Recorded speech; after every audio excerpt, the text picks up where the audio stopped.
All right. Hey, ladies and gentlemen, boys and girls, what it do, man? This is your Monday rendition of Just Kicking It with Kstylz, the sixth man. And today we got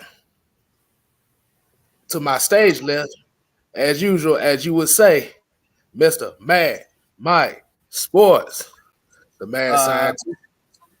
absolutely. Your boy Mad Mike and Miss Maggie, she will be in the back. She is the In the producer of the show. So if y'all in there acting a whole ass in them comments, guess who's gonna be watching? She's gonna be watching everything. She's gonna be looking. She's gonna be screaming, yelling. Behave. she's gonna have her eye on you.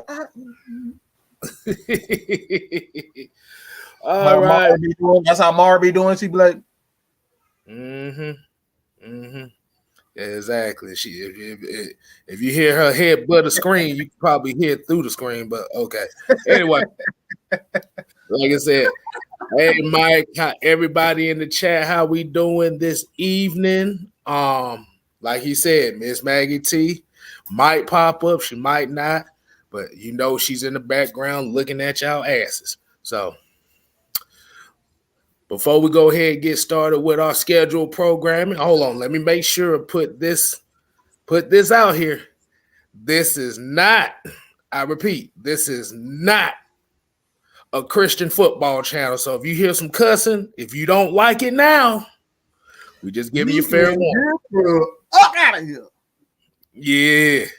But let's go ahead and get a couple shout outs going in. See the people have already done came in. We got Mr. Jerry Bowie in the building. We got Maurice Amy, Raymond Elder, my bad. I don't know why I said Elder, but Joseph Thornton, Millie Mills, Michael Walker, Mr. Lee the Third, The Nation, Devon, what's happening? Too Nice with Jay, Ted Sports and Gaming, YMOF Jamal and Robbie White. What is happening, people? I hope y'all day has been good so far. We appreciate y'all tuning in to us. Let us talk our shit. Yeah. Now, I want to go ahead and get this. I actually have two things that I want to talk about before we get to the main topic. Okay. Let me go ahead and get this out the way. Uh-oh. Everybody knows. Everybody's kind of got that face. If y'all don't know what I'm talking about, let me go ahead and put this picture up. Yes, Mr. Tim Tebow will potentially be back in the NFL by the end of the week as the new Jaguars tight end. Now, I don't know if y'all heard some of the former players, but they are pretty pissed about this because it's one of those cases where Tim Tebow is another privileged athlete that can do whatever the hell he wants, and they glorify him for everything he do. I like, bruh. Tell me how you really feel. Tell me how I really feel. I think this jackass is making a mockery of all this. For one thing, everybody forgot that he originally was a tight end before he got kicked out the league. He sucked at it. Absolute garbage. And then I hear Skip Bayless, and I told y'all Skip Bayless smoked crack or something because he literally told Shannon Sharp. He said Tim Tebow is a better blocker than Shannon Sharp would ever be. I said, no, motherfucker. Hey, I agree with the former players. I like, bruh, you are a mockery. You wasn't good at quarterback. Nobody wanted you as a quarterback. Then your ass retired to go play baseball because it was supposed to be your dream. Your ass couldn't get out the New York Mets T-ball team and retired. Oh, man. And goddamn, boy, Tim Tebow playing football again and giving you the call. Hey man. Hey man. I'm about to say that shit God. making me sick to my stomach. Hey man. Excuse me. What the heck is going on, man? That's that Tim Tebow out. I'm about the tea, not Tebow. Okay, I'm about to sip the tea, not Tebow. Hey, I'm gonna say this. I'm gonna say this, and this is probably a subject that's meant for the Mike and Maggie show. You know how we do it? We do it real, and we speak on topics that a lot of people are afraid to speak on. I'm gonna just say it like this, and excuse my French for it, but this is the epitome of what white privilege is about. This man is a failure. He's an absolute failure. Every sense of the damn word, he's a fucking failure. He's a failure. Why does he deserve another chance? He's failed. Look, he was with the Jets. He was with the damn Broncos. How many of the Philadelphia Eagles? How many times is this dude gonna fail for him to get another damn chance? He's a failure. Over and over again, he fails. He's failed almost 5 times. Hey, Mike. Before you get to this catastrophe failure of a player, Dave said he agreed. But guess what? We got another person joining us tonight, and everybody. Oh God! No. Guess who's joining us tonight on Kicking It with Kstylz? We got the Twitch God. Jay, the Twitch God. Live. What's happening? I hear all the Tim Tebow madness going on. The Twitch God with the Rant God.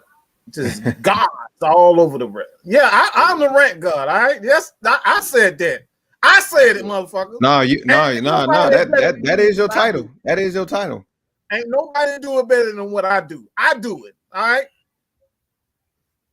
So y'all see them eyes, right? You know he's serious when he got his eyes popping out. Oh, we gonna get that emo. We're gonna get that emo ready. All right. Yeah. Yo, listen. I don't think I've said this before on live ever, but if anybody in the chat is really good at cropping, if y'all can do me a big favor, and this is gonna be really good for AFN. If any of you are really good at photoshopping, just don't even say anything. Just give it to one of us, whoever does it.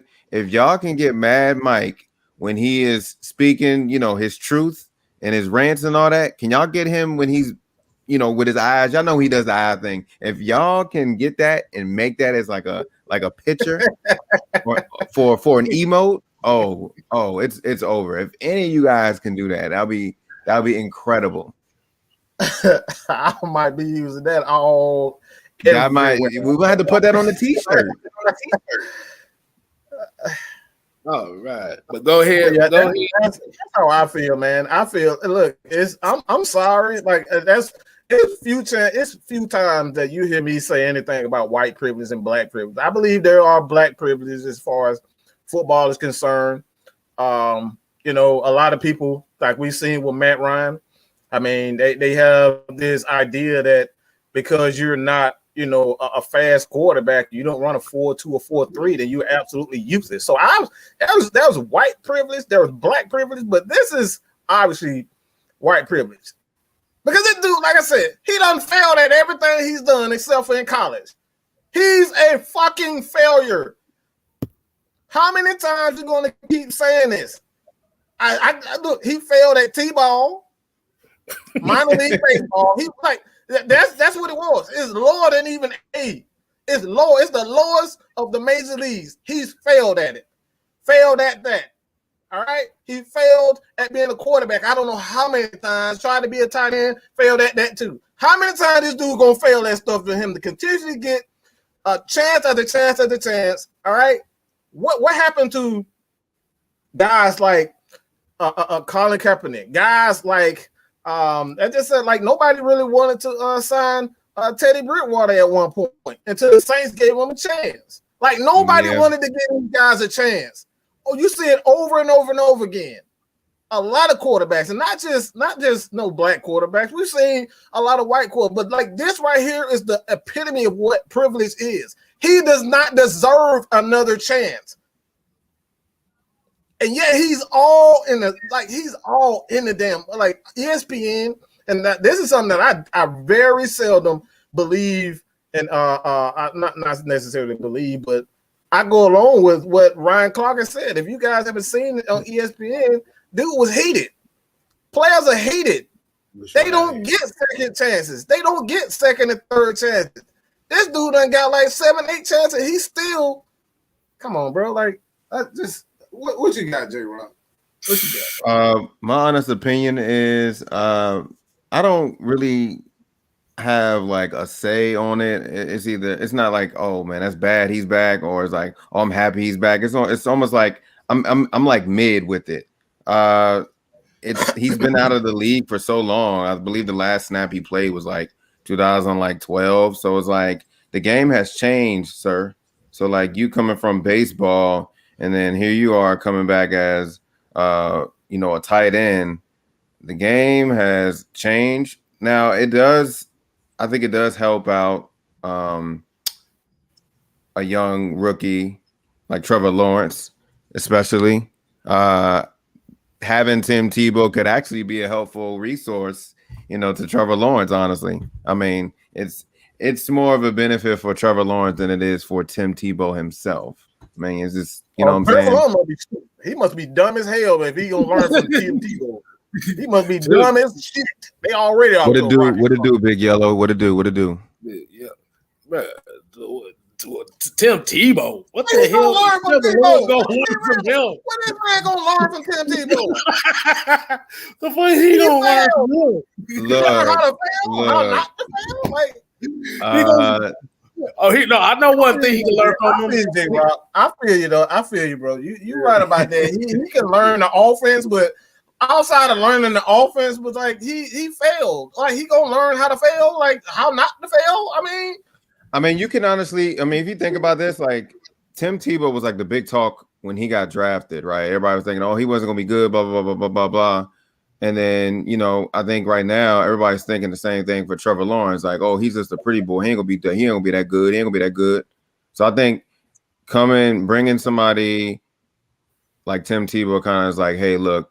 I've been there, I had doubts. So this kind of helps. But then also what everybody's been saying, like they have 2 quarterbacks on the roster now. So they can do many things that can like benefit the Jaguars and how their offense is going to go. I don't know how Urban Meyer is going to, work it out, but yeah. And that's another thing. Yeah, like what's going on with Minshew? Like, so we don't know what they could do, honestly. Bro, we already know what this is. They're going to use it tight. You got to remember, him and Urban Meyer they are friends in thick and through thin. So he going to use Tim Tebow at quarterback at one time and point. Remember, Tim Tebow won a game when he completed 1 pass. Remember that. He gonna let him throw a pass. You can believe that. Like I said, once he get hit by one of them linebackers trying to block, oh boy, he gonna go back to the SEC network and start commentating on games again. One thing that I just remembered. Does anybody remember what is that Jaguars quarterback? They've been doing some random stuff when it comes to quarterbacks and then like moving them in different positions. What is it? Is it Denard Robinson? Does anybody remember him? They did Denard Robinson. Oh man, yes. Oh god. So like they're known. Jaguars are known for doing like some crazy stuff. Like Denard played running back, he played receiver, and he was a quarterback. So I feel like that's how they're gonna plug in Tebow. They're gonna have him be all over the place. I don't know how good Trevor Lawrence's hands is. I don't know if he's gonna be in that type of position because he's only a rookie, but he only can do so much. But then again, they're not trying to go out there and kill him. You know what I'm saying? But Darkwiz Denard, I mean, not Darkwiz Denard, but damn, I forgot his damn name already. Denard Robinson. Denard Robinson. Yeah, he played like every dang position when he came out the league. Everybody was down him too. But you know, his career was pretty short. So all right, we're gonna get off of that because now I'm starting to get the 1-2 pass itis here, and I feel like this is about to become let's get some of these. Let's get some of these comments right here. I see a lot of people looking at Tebow. The Nation said he's basically a Taysom Hill project. At least Taysom Hill can occasionally throw the ball. Tebow can't throw shit. That's an insult to Taysom, man. That's an insult to Taysom. At least Taysom can run the ball. Tim Tebow, no. Only thing he can. Oh, goddamn, Mike. I guess Tim Tebow to kick Mike off the goddamn. Only thing that Sunshine gonna learn from Tim Tebow is to kneel for abortion. That's the only thing he gonna teach him. Everybody forgot about that, so we're gonna leave that there. But yeah, Devon here said, yeah, he could have made the position switch to tight end years ago if he wasn't so prideful in trying to prove that he could play quarterback. He would have been in the league. Yeah, because they tried to move him to tight end. What was it? The third year he was in after that. What do you call it? The miracle year that they went to the playoffs, where on average he completed 3 passes a game. Yeah, but like I said, he didn't want to do it. I mean, New England tried it with him as far as moving him to tight end, but he couldn't do it. So that's why he really retired. But I want to go ahead and get off this Tim Tebow mess here. Like I said, I'm starting to get a little depressed. But it said Tebow played better in the fourth for some reason. Hold on. Don't want to jump, but Escape won that verse. The fourth what? The fourth quarter. He said the fourth quarter. Man, what? He completes 1 pass in the fourth quarter. 1. Bro, they was winning game. Bro, they won the game 3-0. Or was it 6-3? You talking about in the playoff game that they had? No, he was just talking about, I guess Tebow time was supposed to be the fourth quarter thing. I like, dude literally won. They literally won a game 6-3, and he completed 2 passes. So hold on, let's just get off. Let's get off of Tim Tebow. Hey man, that's a whole look. That's a whole nother show right there alone. All right, I want to get a little tidbit here out of here. J-Rock, I don't know if you know, and Mike, you don't know. I actually did some homework this weekend.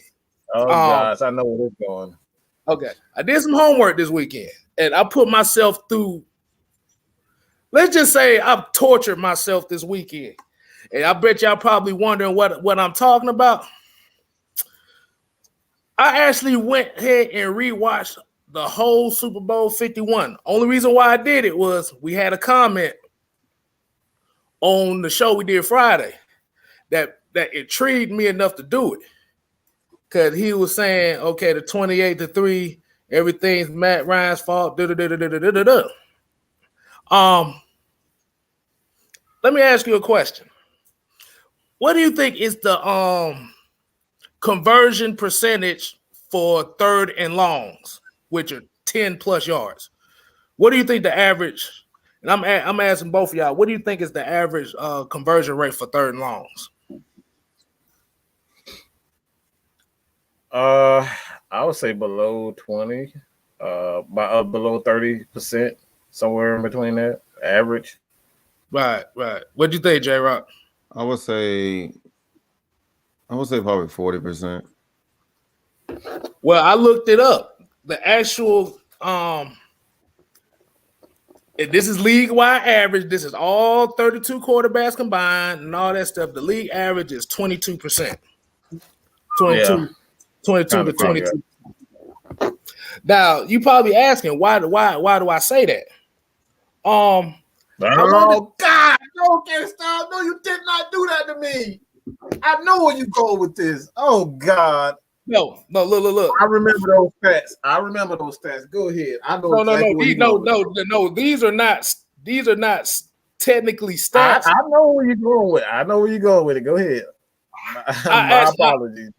I actually have notes here that took notes of the last 4 drives of that Super Bowl. These were the drives after we was up 28-3. Okay. There's 2 factors that nobody talked about. The 2 punts that he had was on 3rd and longs. Why they were 3rd and longs? The first drive, holding call after 2nd and 1, holding call, pushed it back to 3rd and 11, got sacked. That's one thing. Second one, I'm gonna put this right. The second one, let me go ahead and put this video up. I know everybody gonna be looking like, what am I about to put up right quick? This ain't a long segment. Hold on. This is what happened on 2nd and long. Did you see the whiff block? Yeah. That seems to be running everybody's in the back of their mind right now. That play right there, that missed block. Okay, so that happened in 1.5 seconds, right? Yep. You want to know why? You want to know why he wasn't looking that way towards? I actually found a picture to show you what he was looking at. Hold on. Uh-oh. Look at that. Right where his drop back. Look who was going to be open. Wow. Who is that? That's Sanu. Sanu was going to be wide open on the damn post route. So he needed that split second, and that was going to the house. And this is who is circled in green right now, right? Yeah, that's who's circled in green. Yeah, I actually did a breakdown on that. I actually did a breakdown on this very same play. And if you need another angle, here's another angle. Look at the arrow. Wow. Nothing. Because, yeah, that makes sense because if this is Julio Jones that's coming across here, that's what they had their eyes on. They triple Julio. But what I'm saying is these are like, remember, Mike, we always say the small, intricate details. The reason why I say this, we remember the small, intricate details. Okay. The catch that Julio Jones had, the greatest catch in Super Bowl history. Mm-hmm. You want to know what happened after those next 3 plays? Yeah. Run for -1 yard. Matt Ryan got sacked for -12 yards. Got a holding call for another 10 yards and left him with a 3rd and 35. Got knocked out of field goal range because of the holding call. But that's what we're saying. Small, intricate details, which is discipline, getting key stops, getting turnovers. And we're not even gonna talk about the botch. I want Julian Edelman to catch the ball botch. We leave that one on there. This is where I plays a huge part in being a running back is because you have to understand this is a passing play. Even if you don't get out, all right, even if you don't have the opportunity to get out and be a hot read, you cannot let that guy go untouched to your quarterback. You got to give up your body in that position. Fold up like Warwick Dunn used to do, where he used to turn his body to the side and just make sure, even if he eats that block, even if he gets knocked the hell over, you cannot let him get past you. And this is where toughness is concerned. Devontae Freeman did not like to get hit. He liked to hit people, but he did not like to get hit. And these are the small intricate details of football where they think you. If a running back coach would have saw you not give up your body in order to protect your quarterback, guess what? Because you giving up, you protecting your quarterback from that, it gives Julio Jones or Muhammad Sanu, who was wide open, an opportunity to make a play. Take yourself out of that play and make sure either, he get the block, you get the block, he doesn't have an opportunity, then you go back out. Then you go back out to the route if you got time to even do that. But for the most part, you got to give up your body on that position. That right there is like that right there when we're talking about having guys like Ito Smith on the team, why Ito Smith is no longer on this team, the small, intricate details. This is why Arthur Smith was brought here. He was here to clean up a lot of dirty crap that we weren't good at. We weren't good at a lot of small, intricate details. Right. And like I said, I think they said that was Aldrick Robinson. Whoever the hell receiver that was, that might have been. But at the end of the day, like I said, even if you would have chipped, it would have gave him enough time. But then there's another thing that I looked at too. New England had 3 drives of 10-plus plays for over 3 to 4 minutes. You know why they did it? Because they repeat that last part. Repeat that last part. 10 play on average of 10 plays on average between 3 to 5 minutes per drive. That was 3 drives that they had that they scored on. Because what they did differently was they let James White catch the ball out the backfield. They adjusted to what the defense was doing, and the defense went to prevent cover 3, Suki Hana, Amber Rose slut walk defense. That's where it originated at right there. Well, I'll tell Stone Decatur this. There was actually a report out that they was talking to Matt LaFleur, and he said that in Kyle Shanahan's system, they do not allow quarterbacks to make audibles.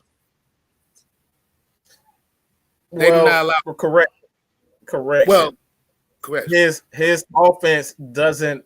He specifically designs his plays where it's only a couple of options. Like what I mean by that is in a shotgun formation, there's only 1 or 2 things you can do. You either go for a hot read, that's going to be a slant, an out, an in, or you're going to throw it to the back, or it's going to be a draw up the middle. And it's pretty, basic. You can't, out of a shotgun formation, you can't just, I'm an audible to an I formation. You can't do that. You can't do that. No. So he just specifically designed and called plays where he's going to have his play ran regardless of what anybody.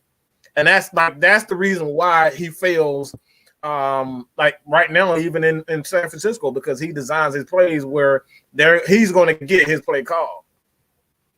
And it's easy to adjust to that type of play calling. Because you know what's going to be there. All you have to have a smart defense who knows this, a veteran defense who knows this, a veteran offensive coordinator, defense coordinator who knows this, and he can attack that. And that's what Bill Belichick did. He attacked that. Mm-hmm. So yeah, I think they started to figure out a game plan, like you said. Like I really don't think it was anything on the defense getting tired. I know a lot of people has been saying that for years now. Oh, like the defense was tired, this and that. No, we got to figure it out. We kept sticking with the same, defensive scheme. We just got figured out like real easy. They picked it up quick. And you see why. I mean, of course, they're down. They're down, the 28-3 that everybody's been talking about. So, of course, they had to keep passing the ball. They wasn't going to keep running it down our throat. They was going to keep passing it. So, eventually, they just caught on. I mean, I don't think the defense got tired at all because – they were still fighting. It was just they were making better plays than we were on defense. So that's all I got to say about that. And one more thing about that Devontae Freeman block, and I looked closely. You know why he missed the block? Because he was looking to the other side of the formation. Oh, yeah. He was looking to the other side.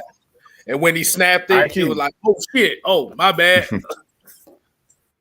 But IQ that goes into it. You got to be a smart back to play in a Kyle Shanahan or even Arthur Smith. These guys don't play about pass protection. You got to be smart.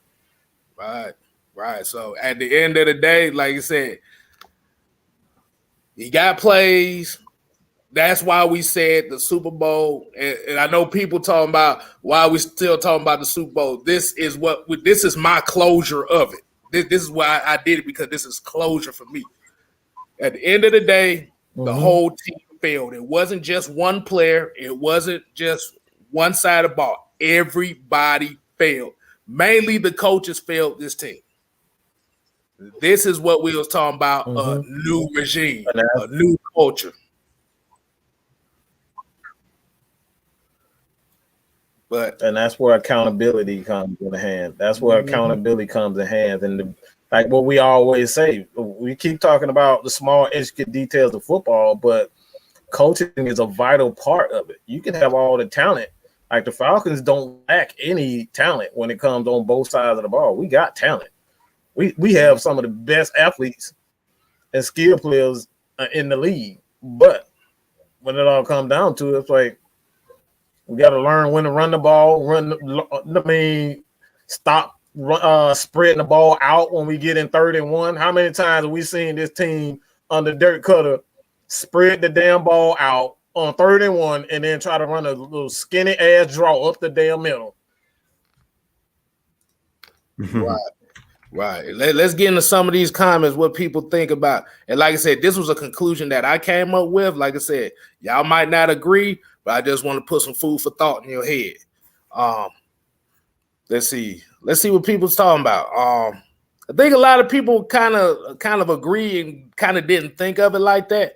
Like Hulu, like Hun Zolo here said, a lot of them drives stayed alive because defensive holding calls. Some was questionable. Yeah, you gotta play that in there. Like you said, discipline. Yeah, Michael Walker, and this is one of Mike's favorite ones right here. Why didn't Keanu Neal take out Edelman? Because the ball was tipped. I was about to think. You knew what I was thinking. That's your job as a safety, to knock him out of him. When that ball is up in the air, your job as a safety is to knock him the fuck out. Like, knock him out. Clean out. You got the right to knock him. Keanu Neal didn't do that. He didn't do his job. Right. The small intricate details. Right.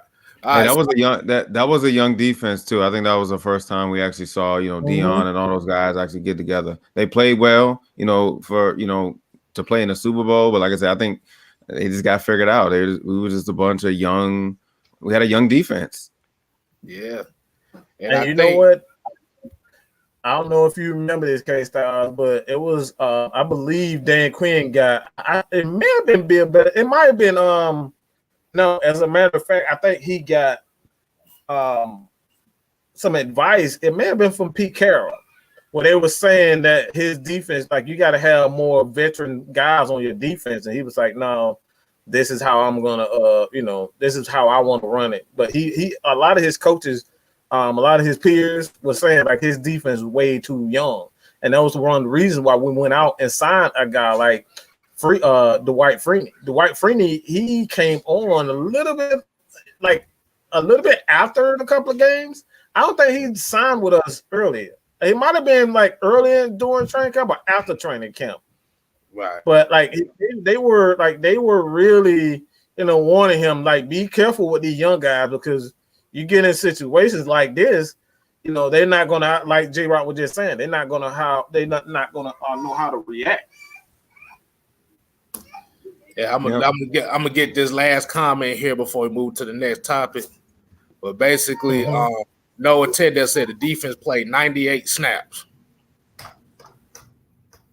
Yeah, that was on the biggest. Like I said, that's the biggest stage of them all. Them, like I said, they're rookies. We did well throughout the playoffs to us getting there, but they're going against a vet, and eventually you keep running the same stuff, he's going to pick you apart. So I don't really got too much to say about that. But all right, so now we got the Super Bowl 51 closure out the way.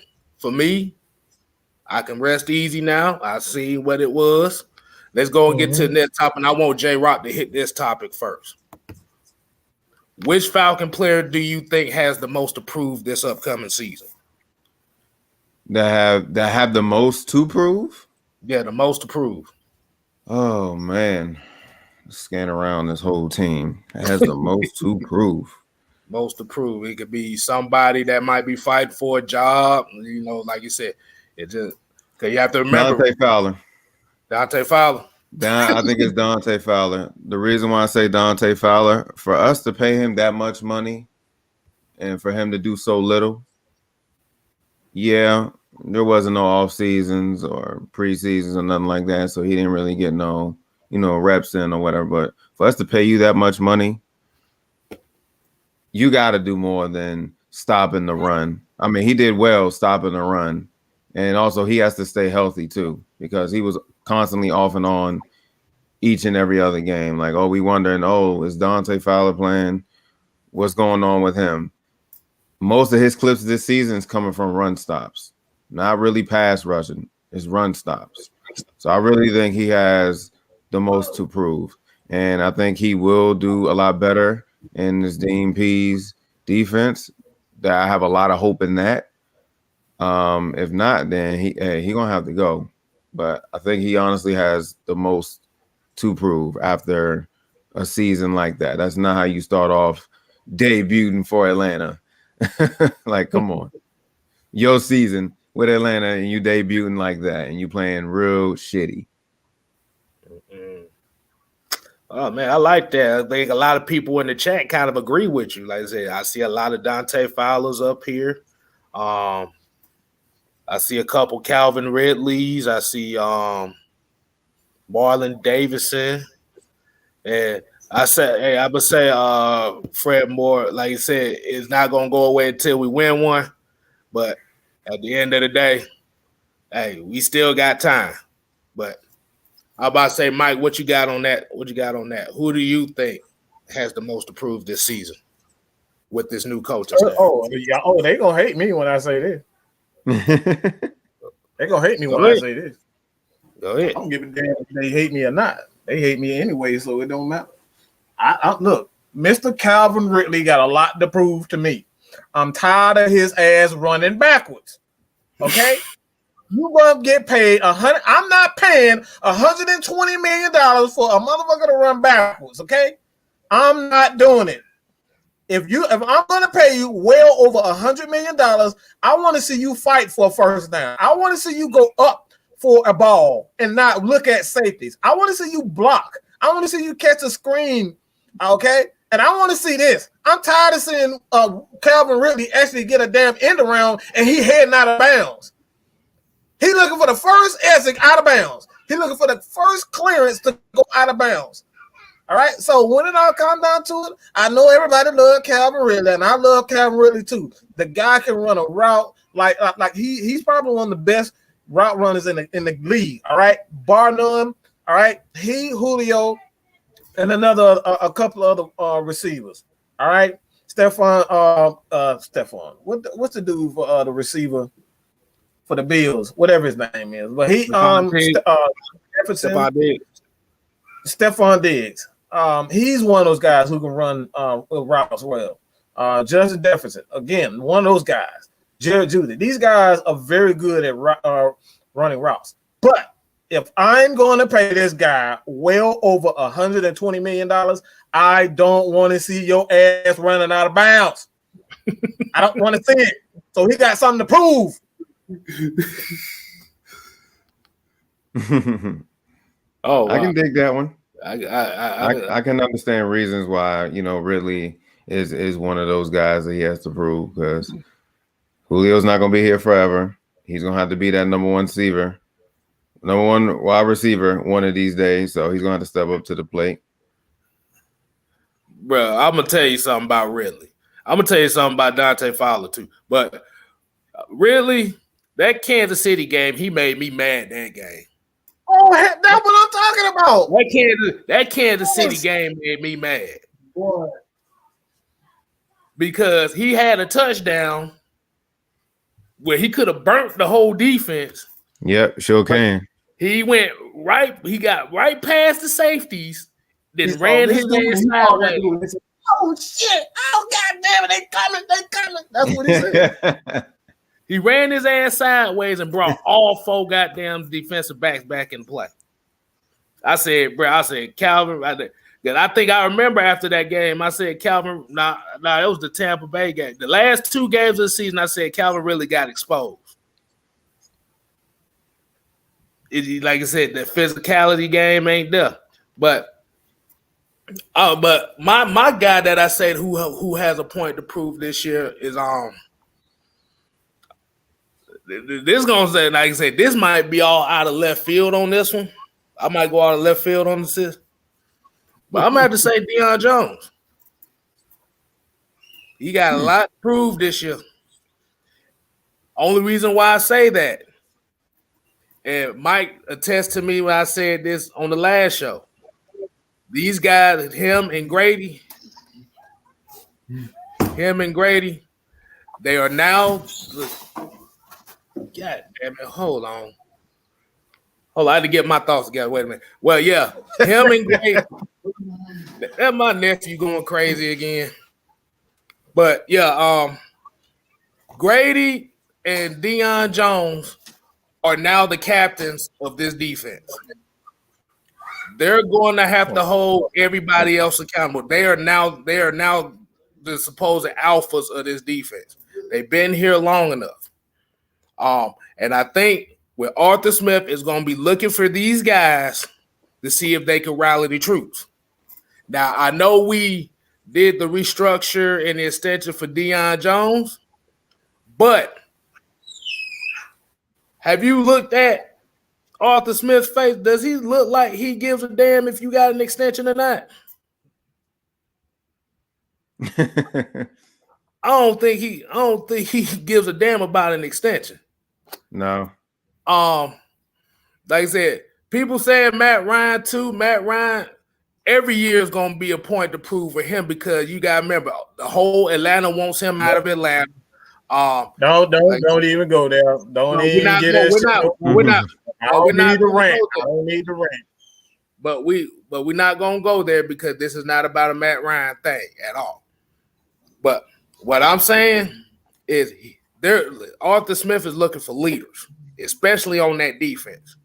Mm-hmm. And Grady, Jarrett, and Deion Jones have been there long enough to where they really do. You absolutely right. They need to. They really. So we've been talking about. That's what I'm talking about. We need to stop. We need to stop with these, these soft guys. Somebody need to speak up.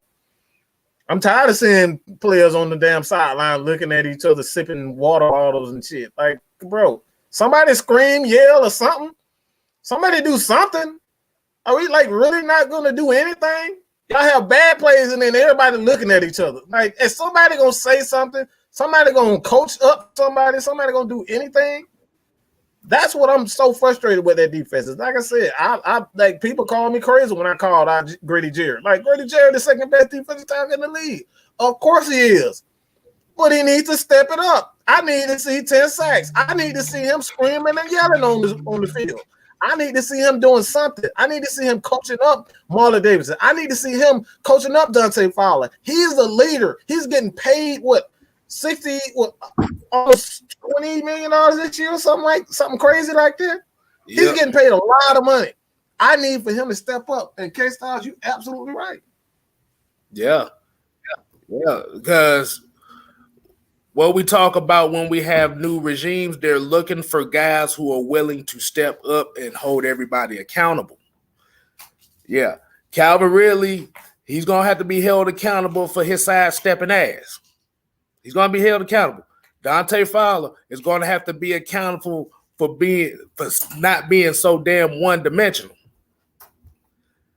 Do we blame it on the injuries? We don't know. But from what we saw, he was inconsistent in pass rush situations, but he'll show up in the run game.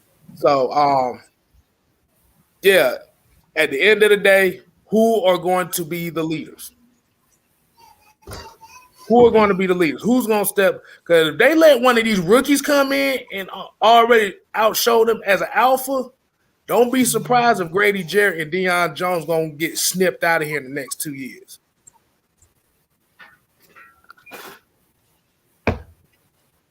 I've always stated that this guy, Arthur Smith, looks like a damn psycho.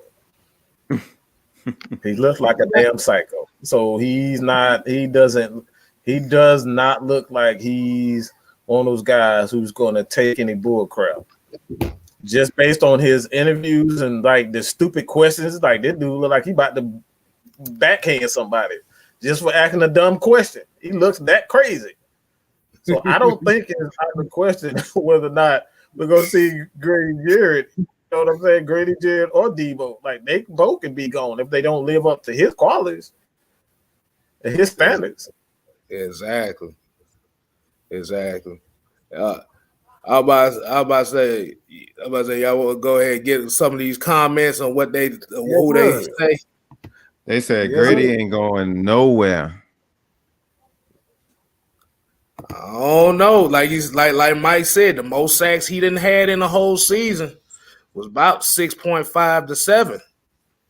And like I said, and by stat, and I said you can't hold him by standards of Aaron Donald. Aaron Donald is a motherfucking he's Thanos. So we can't hold him to Thanos. But when you're talking about as far as getting those sack numbers and finishing plays, is kind of one area that he lacks to. Like I said, he'll have games where he'll get a couple sacks here and there. He'll have a couple games where he'll get 2 sacks. He'll get about a couple tackles for losses. But then he'll have those games too where he'll show up, but he don't finish. Do you honestly think that depends on who the defensive coordinator is and how they align certain? Because sometimes Aaron Donald's not always like in the middle; he's on the edge too. Do you think it's like a defensive scheme that sets up Aaron Donald to be successful? Is the reason why he has so many sacks as a D tackle? That his quick step, his first step is just nasty though. He got a yes and no. Do you see how crazy Arthur? Does that look like a guy that's insane? Look, he looks like he's trying to force a smile. He look crazy as hell. You can't tell that man don't look crazy. Well, I don't know if y'all seen Black Dynamite, but he kind of got that smile when she was like, like for the smiles and winks and stuff. And he winked. She said, "Where's the smile?" He was like, "I am smiling." That's basically what Arthur Smith looked like. Crazy real, man. Exactly. It's all about like he was saying about not Arthur Smith, but Aaron Donald. Aaron Donald, it's a yes and no. It's about schema. I actually was talking about this on Twitter earlier today, and what I was trying to teach to somebody, and some people just unteachable at points, but scheme and mismatches. It's all about scheme and mismatches. So what I mean by scheme and mismatch, they pretty much one and the same. What you're looking for as a defensive coordinator, offensive coordinator, you're looking at a weakness in the offense or the defensive side of the ball. I'm just going to use the defense, for example. If your right tackle is or your left tackle, left guard, just saying, let's just say for Aaron Donald, you got your left guard as a weakness. Obviously, you're going to have Aaron Donald on the left guard. All right, you're going to have him line up over the left guard. All right, and that defense, that offense is going to try to overcompensate to try to get him out. So they're going to overload. They're going to put tackles over here. They're going to put tight ends. They're going to put a linebacker over here and whatnot. So that's all about putting together a scheme to take away or get Aaron Donald to the quarterback. So, like, that's the thing that a lot of players, a lot of fans don't get. Yeah, Grady Jarrett, he is a top guy, but if you don't have another guy on the opposite side, and this is why J-Rock saying this is a huge season for Dante Fowler. Dante Fowler has to be that guy to take away that pressure. They have Leonard Floyd that can take that pressure away from Aaron Donald. They had Dante Fowler the year before to take that pressure away. He did not do that for Grady Jarrett. So Grady Jarrett is not going to have those sacks. Grady Jarrett gets a lot of penetration. He's one of the top guys in the league when it comes down to getting in the backfield.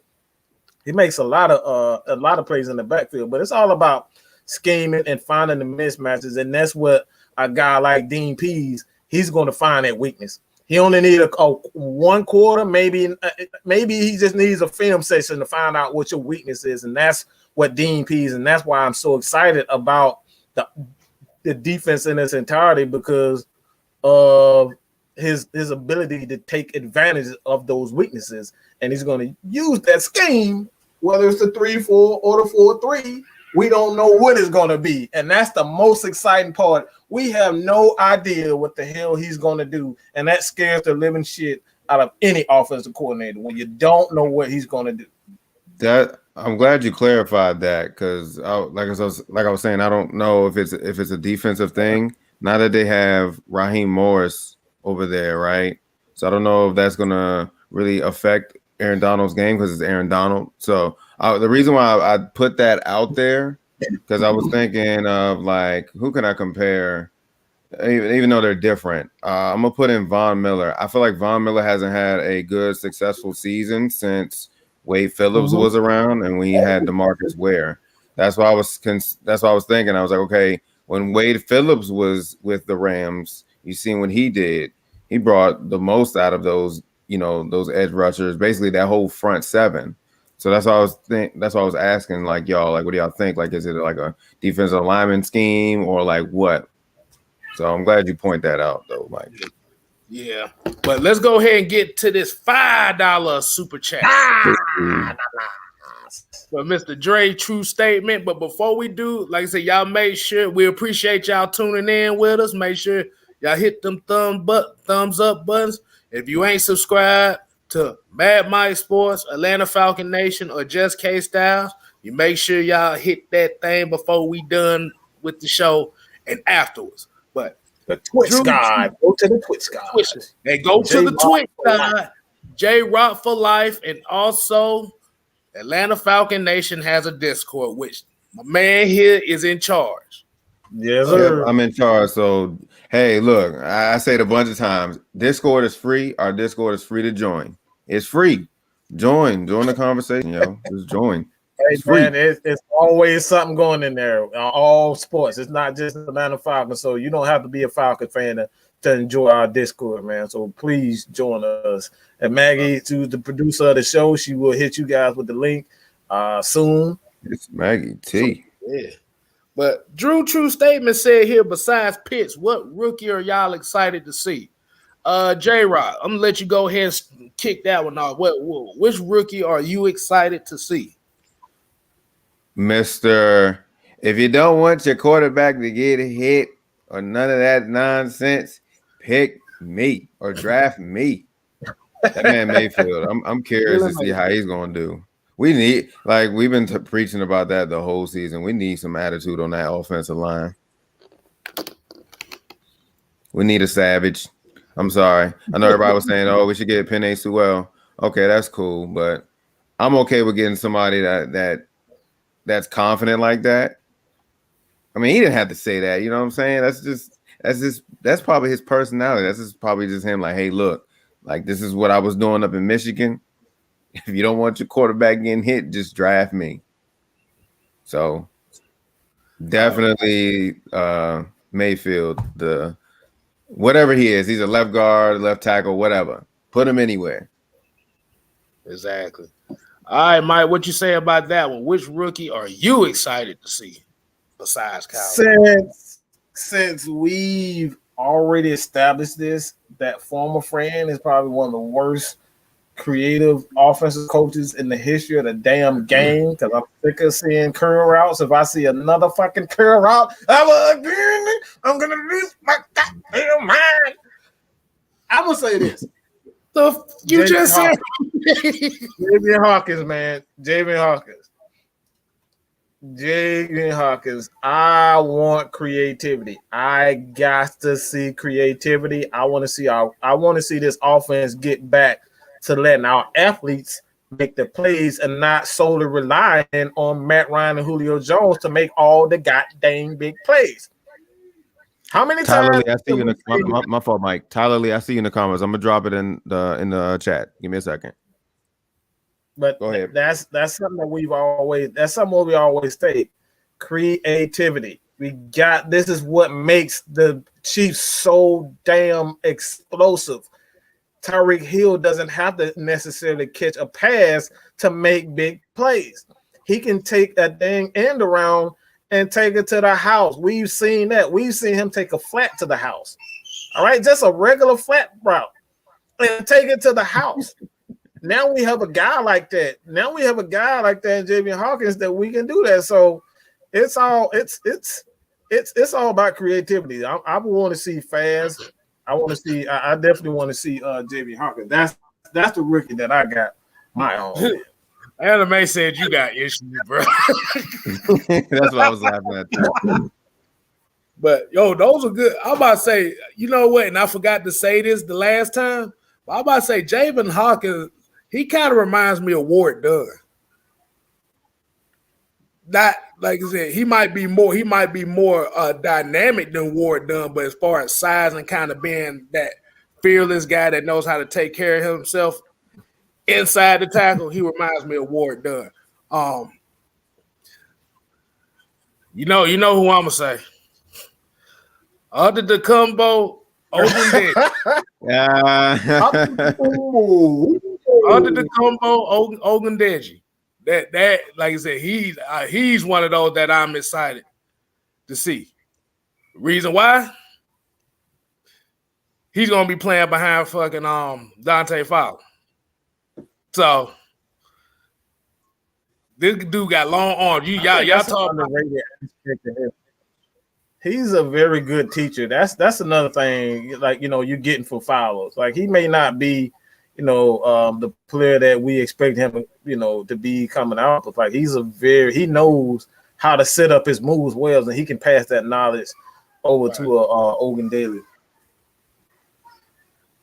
Yeah, but the thing about it, and remember what you said about Greg Rousseau about that length of them long arms. Y'all thought Kyle Pitts had some long arms. This motherfucker is Stretch Armstrong. Arms on top of arms. So by looking at him at Notre Dame, like I say, he's one of those guys, and this is what I always say about certain players. You gotta have those players that are willing to do the dirty work. This is what helps the cleanup guys get sacks. Like I said, and give them a couple years, and like you said, with Dean Pease in this system where everybody's gonna get a chance, it don't matter what, based on the matchup from the offense week to week. This is a guy that is a hand fighter. Them long arms and that hand fight, like I said, once he gets polished, he's gonna be something scary to watch. Mm-hmm. Plus, he got Ogun in his name. Everybody know Ogun is the god of war. Ogun. That's how I knew you was going. Oh man! Out of Hawaii? That's what you're talking about? Oh yeah. He reminds me of Ogunleye, yeah. Yes, Ogunleye. He reminds me of him. And a lot of people might not know Ogunleye because he didn't really play a long time. I ain't saying you didn't know. I'm talking about the people watching.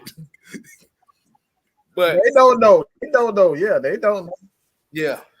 But if I pick the second one, and like I said, people saying it in the chat, it would be Errol Thompson if you're talking about undrafted, because he, like I said the last time, he reminds me of Chris Draft. He's a heat-seeking missile at the line at that middle linebacker spot, and he will attack the line of scrimmage. He is the dirty work guy. That's what he does best. And like I said, if you put him at middle, if you playing a 3-4 and you put him at middle linebacker next to Deion Jones, he's one of those guys that will help free Deion Jones up to run around sideline to sideline.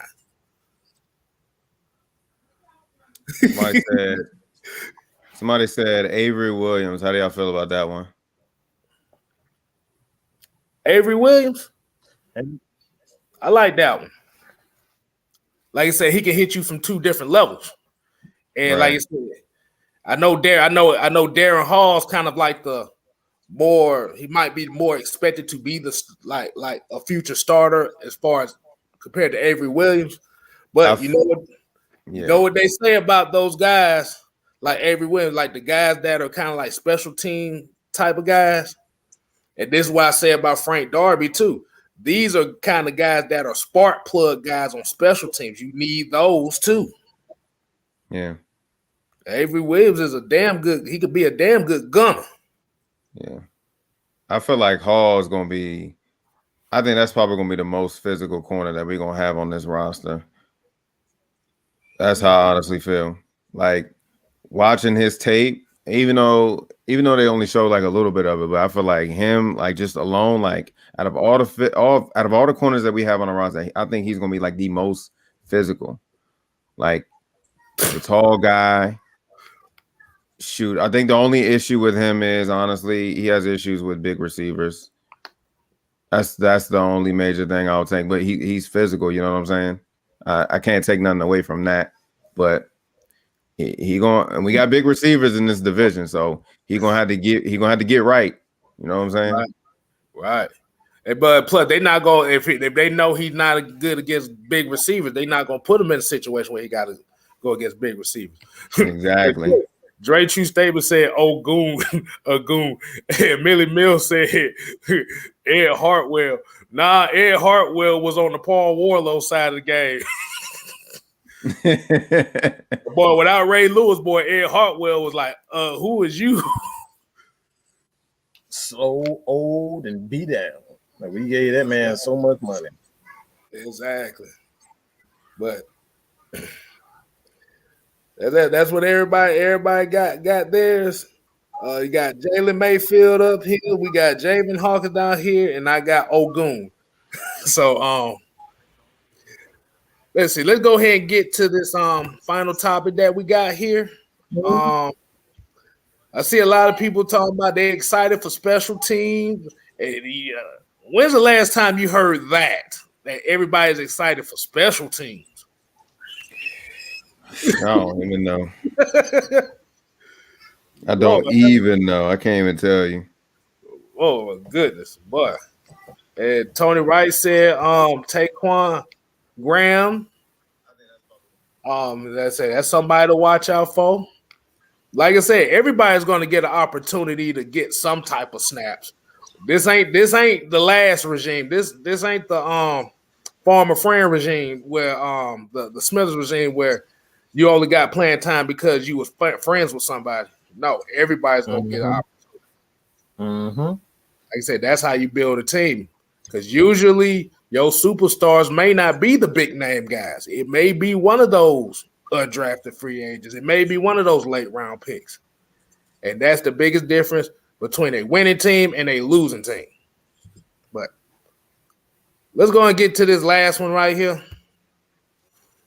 Arthur Smith determined running back roles for Quadri, Ollison, and company. Did y'all hear what he said? He said that Quadri, Ollison, and Mike Davis is going to be our power backs. And he said Cordero Patterson and Javen Hawkins are going to be our speed backs.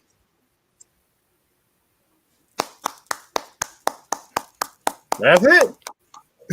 That's it. So my prediction you mean to tell me that we done hold off on Quadre for so many years? Because it's almost like, well, he is going to have fresh legs now. So you tell me we've been hiding him for like the longest time, and we're actually about to use him after what, 2 or 3 seasons? Yeah. I'm happy for him though, because I'm tired of seeing him, every game throughout this whole. Y'all, I talk about it all the time. The Falcons Instagram. I see Quadre suited up, getting ready to go on the plane. I'm like, what you going on the plane for? I understand you supporting the team, but what's the point? What's the bags for? You actually about to go out there and play? For once in like 3 years? Come on, man, cut it out. He was But no, I'm happy for him though. he was the equipment manager. Man, somebody got some explaining to do. Oh my goodness. So what'd you think about that news, Mike? That they're actually trying to establish roles for these guys, because I know a lot of people in the media, once again, is saying we don't have a Derrick Henry. We don't need a Derrick Henry. They have shown in this league you have to have multiple back set systems. You have to have at least 2 or 3 backs that you can rotate it out. Because if you look at Dallas and you look how they running Ezekiel Elliott to the ground, you look at Carolina, they running Christian McCaffrey to the ground. These are 2 high usage backs. Now, Derrick Henry may be big as hell, but eventually he gonna start winding down here real soon. So, what you think about that, Mike? I'll say this. I once heard from a friend say the reason why Quadri Ollison wasn't getting playing time is because he didn't understand passing concepts. And then when you see him in the game, he was pretty good as far as the passing concept, picking up blitzes and stuff like that. So it became a question to me that this motherfucker just didn't like Quad. He just didn't want to play him. Period. Point blank. What is it, Kate? Hold on, repeat that one more time. What did former friend just say about Quadri Ollison? Former friend, all right, and they play. Everybody besides me, I'm probably the only person that actually goes through their press conferences and listen to what they say.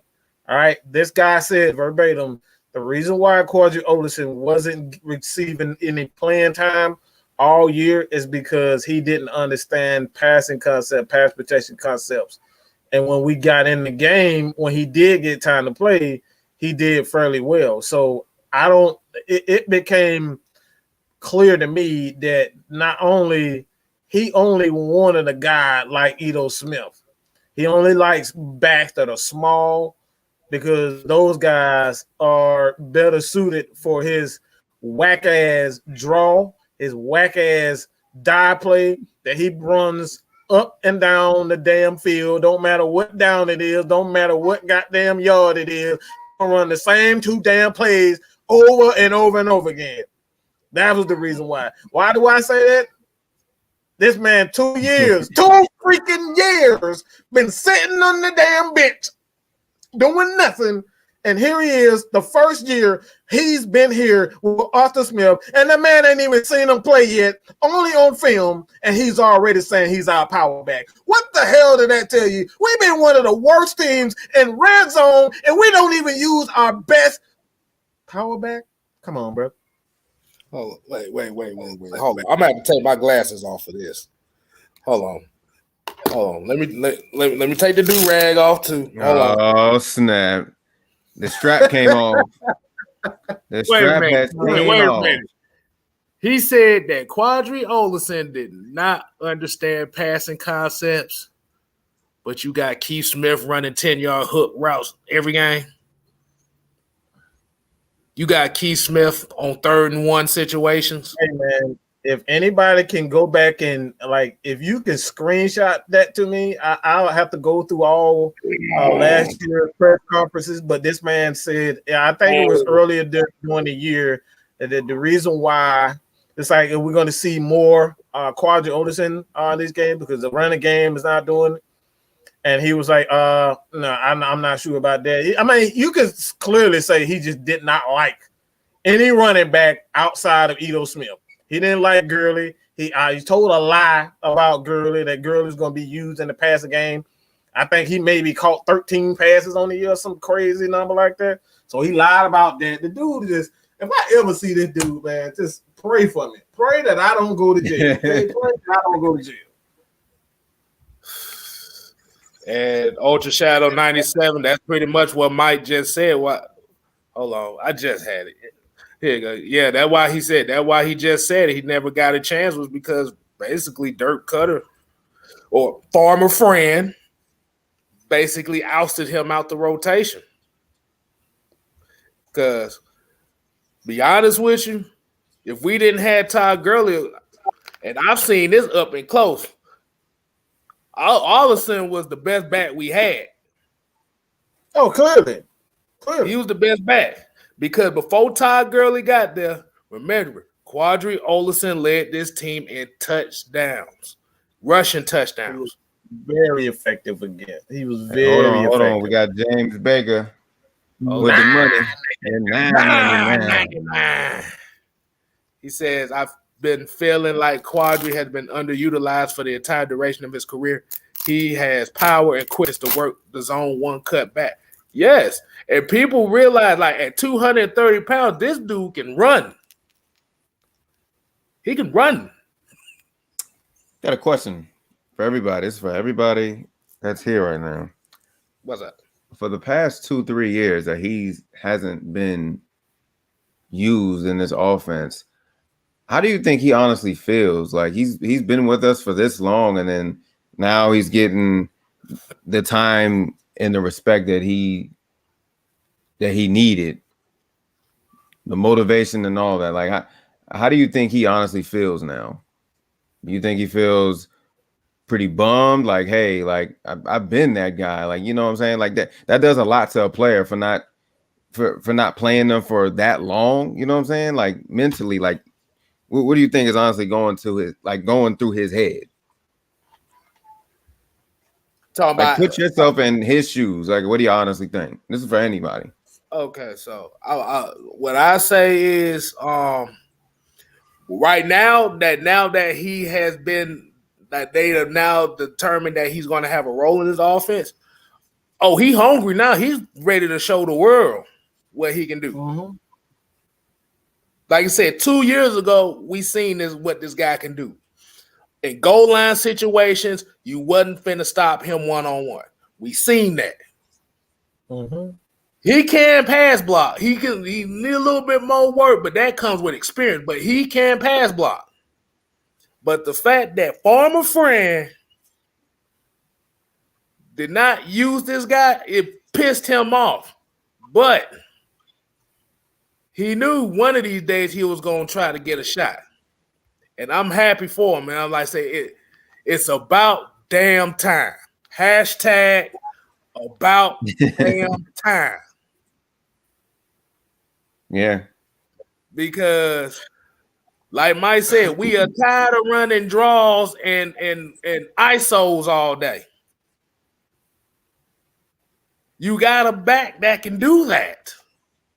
You trying to run ISOs with Ito Smith and Keith Smith, the fuck wrong with you?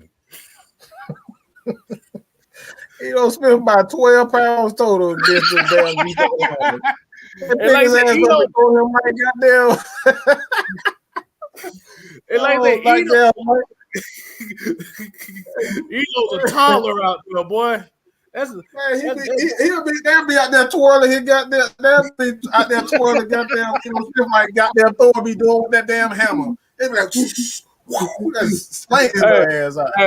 Hey, look, hey, I'm about to say, I got Quadri Ollison with, not Quadri, I got Ito Smith with me right now. You see this? That's Ito Smith right there. Slaying his ass.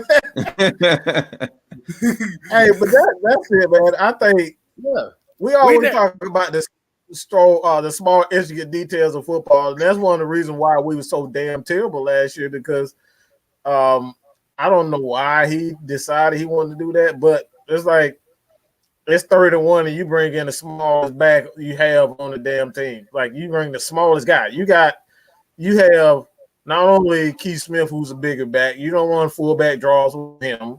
That puzzled me also. Why the hell you even got a fullback if you're not going to use the motherfucker? All right. Then you got Quadri Ollison, who is he's a huge guy. And he's not only huge, the dude has breakaway speed. So again, I don't understand it. He fits your scheme perfectly. But the thing is with Dirk, former friend Koetter, all right, and I shouldn't even be saying his name, but The dude just wants to pass the ball 50 times a game, and that's what wrong. There's absolutely no creativity with this offense, but I think Ollison is going to be a secret weapon. I really believe, my heart of hearts, that when he saw that running back, he fell in love with Ollison because Ollison has a lot of the qualities that he may not be as fast as Derrick Henry, he may not be as strong, but when I look at those guys and how they use him, he can use him the exact same way that he used Derrick Henry, and I love it. Yeah. I know people saying that Ollison kind of on that TJ Duckett side. Nah, I don't really see a TJ Duckett in him. I think he better than TJ Duckett, to be honest with you, because TJ didn't really have the breakaway speed like that. Two different type of backs to me. Two different type of backs. Yeah. If I compare him to somebody, that's a good damn question. If I compare him to somebody, I say he's kind of like a Joe Mixon type running back. He big as hell, but he got that when you need it. But you're not finna tackle him with one arm. I'll tell you that much. Oh no. No. You could backhand damn Edo Smith and he going back 5 yards. you give him your ass back. Right. He going back 5 yards. Hey, like I said, you can fling your ass like Thor did that damn helmet. That's how you doing, Edo. Ain't gonna be exactly. No, you know who Ollison kind of reminds me of? I think he used to play for Washington. Does anybody remember Matt Jones? Oh yeah. Did you see how they utilize him? Mm-hmm. Yep. When they had their little running back situation, I feel like he reminds me a little bit of him because how they use him. They like how we were supposed to use him. I thought we was going to use him for goal line situations or short yardage or something like that. But no, he reminds me. Okay, James Conner is a good one too. I can dig James Conner. That's not a bad one too. I can't see that. You can't see that one? I can't see James Conner. Not fully, but maybe the physicality. No, what I'm saying is Ollison is actually more dynamic than James Conner. Remember, these two was in the same backfield in Pitt. Remember, they was in the same backfield.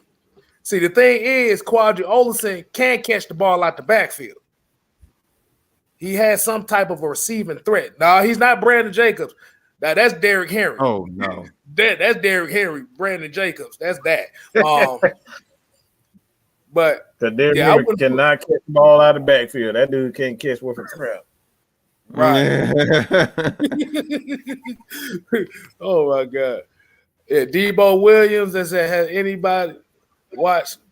I like Caleb Huntley. I like him. He's straight up north-south old school. Like if this is one of those cases where if you wanted to use him as like a specialty fullback in like third down situations, this is definitely a guy that you would use over Keith Smith.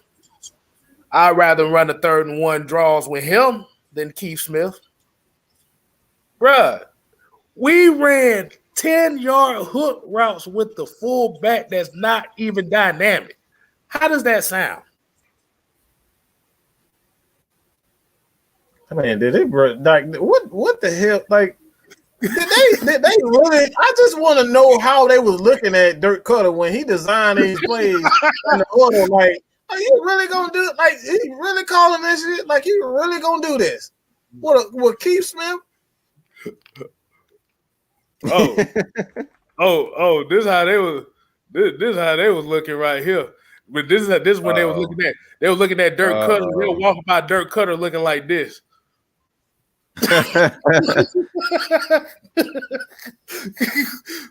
What the fuck wrong with you?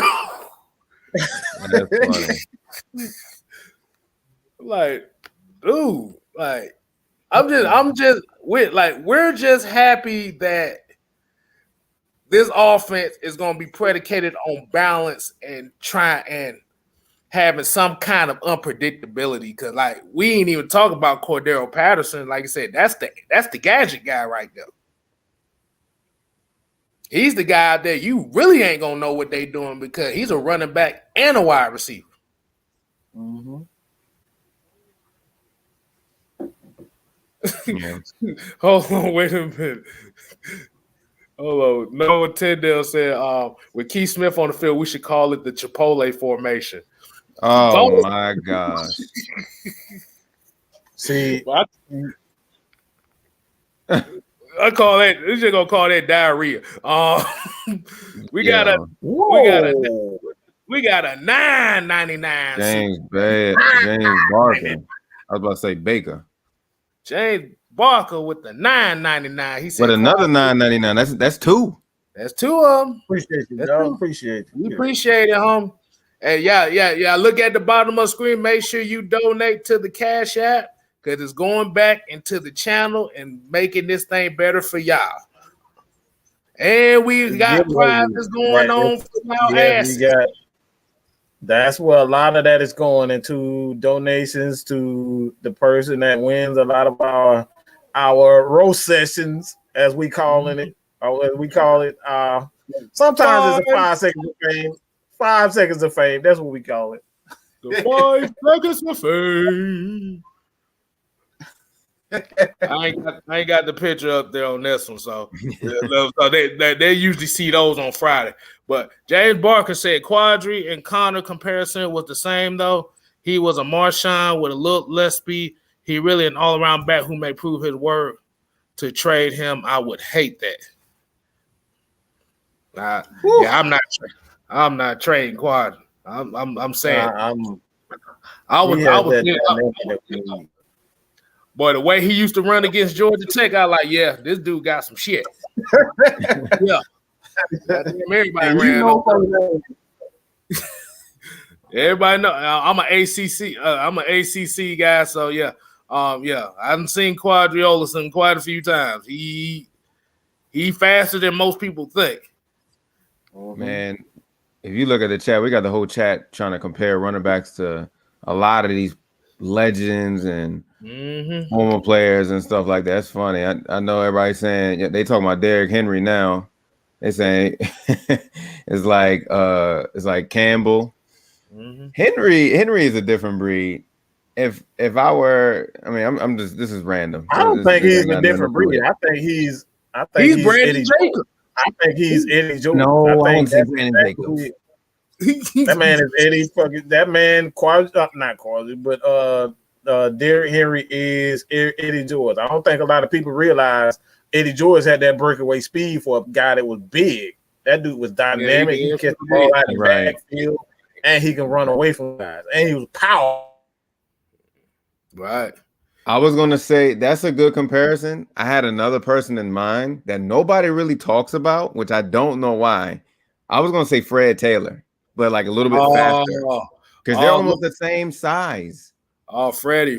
I love Freddie, boy. Yeah, they're almost the same size. Yeah. But somebody said Steven Jackson. I can definitely see that in a way. Like I said, Fred. You said Fred Taylor. He was a little bit more smoother. He was smooth with it though. He was real smooth. But we're talking about Steven Jackson. Which Steven Jackson we talking about? We talking about early St. Louis Steven Jackson or Atlanta Falcons Steven Jackson? Remember, there's two different. Man.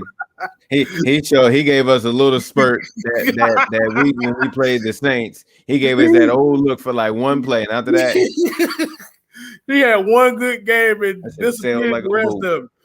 But I think the reason why people like doing a lot of these comparisons with because everybody is finally happy that Quadri is getting a chance. Is it a guarantee that it'll be a success? No.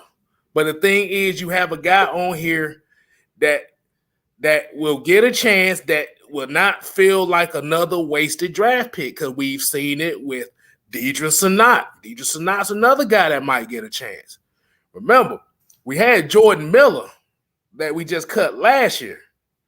You talking about a guy that you needed for an attitude and kind of being kind of like that shit talker.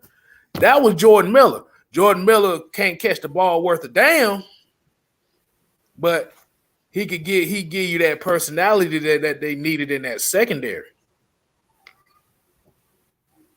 He said, "Who? I don't even know who that person is." Who? Jordan Miller? No, GGG, the name he put. Felipe Franks. Oh yeah, he's the right now he's the third string quarterback for the Falcons. Like he's the undrafted guy out of Arkansas. Oh, I was unaware. Yeah. A lot of people were kind of like, really why? But he's kind of like he's a big body guy. He's like 6'7", damn near 240. So he's a big dude. Like he's not gonna have the 4.4 speed that everybody wants. But that's definitely what you would call kind of like a developmental quarterback. He got some ability, but it's not consistent. Question. I think this is for everybody in the chat also. Do you guys think that speed has just become just way too involved in the process of actually scouting player? Like just speed. Like everybody sees speed and just say, "Oh, that guy fast. Let's draft him in the first round." Do you think like speed has become way overrated? Kstylz? I want to start that off. We're talking about the 40 time, or we're talking about just speed. Just because everybody see that, okay, this guy runs a 4.2. Let's draft him in the first round, or let's draft him in the second round because he's fast. You know, even if the guy can't catch with the crap. You know what I'm saying? They don't look at other aspects of his game, and they just see he runs a 4.2 and say, okay, speed. You know what I'm saying? Like speed has become just way overrated or exaggerated. I think so. I think if you're talking about looking at the 40 time, as far as how they evaluate players, looking at the 40 time, that's one of the most overrated. I'm gonna repeat this: one of the most overrated fucking drills in the combine. Why? Because you train to run that fast. Now, you got guys that have game speed that are naturally fast. See, people don't realize the 40 time speed and football speed is different. Mm-hmm. Because you could run a 4.2 40. Like I said, we look at John Ross, for example, John Ross III. Once you get to the NFL, it's not just about speed anymore. It's all about angles. And if you got guys that's been in the game a while that know how to process angles like that, they can negate your speed quickly like that. Mm-hmm. I'll give you an example. And this is why the Raiders sucked for so long. Because Al Davis was one of those motherfuckers that was basing all his draft picks on speed alone. Darius Hayward, John Madden too. They all in that whole mix. Yes. So the 40 time, like speed is good, but it has to translate to the field. It has to translate the play. Mm-hmm. Like I said, John Ross fast as hell. He got the fastest 40 time in NFL history. He can't stay on the field. He can't run routes. And then you have a guy like let me use an example here. Anquan Bolden, who ran a 4.8 40 at wide receiver. But guess what? He had the technique and he knew how to use what he had. And he had breakaway speed in game. Mm-hmm. You're not gonna always find a Tyreek Hill out here. Like I said, a Tyreek Hill, like I said, those guys, you're like, especially guys that are fast like that and can produce, you're not gonna really find too many. Taylor Mays. Ooh, that man brought up Taylor Mays. Taylor Mays was another one. He was fast and he was big and he was fast, but he couldn't play safety worth a damn. That's why he didn't last long. I got another name for you guys. If you guys remember in 2014 draft, the Pittsburgh Steelers took a bite on Dre Archer. Now he was only good for kick return, and he was a running back, but he was 5'8". He was only so fragile. So you pop him, it's a wrap. What's another one that used to play for Denver? What is it? Something Trey Holiday or something like that? Y'all remember him? Trenton Holiday. Trenton Holiday. The one that got blew up by Pat McAfee. Reggie Bush. Reggie Bush was another. We almost got his soul taken from his body. Yeah, from what's my man name? The cornerback, I think. Sheldon Brown lit that ass a whole new. Well, he went to dating the Kardashian after that. He was like, nah, but I need a backup. Man, I felt him, man. He tried to get up and try to take a walk, and then he started to crawl. Man, let me tell you what song that popped up in my mind. Jill Scott. Let's take a long walk. Around the park. He was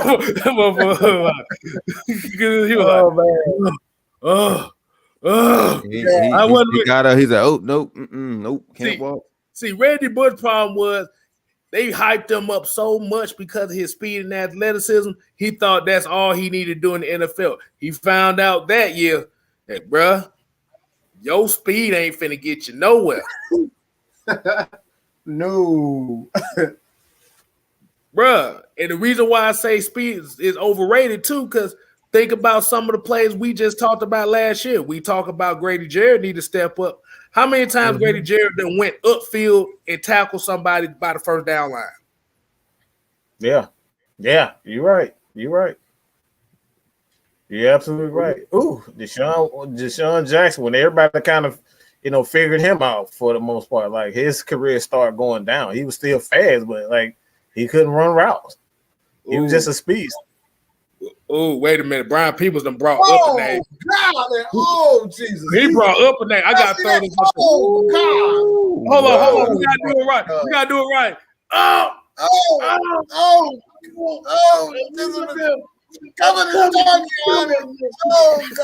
Oh, man. Troy Williamson. My God, that dude was so fast, bro. Bro, they painted this guy to be the replacement for Randy Moss.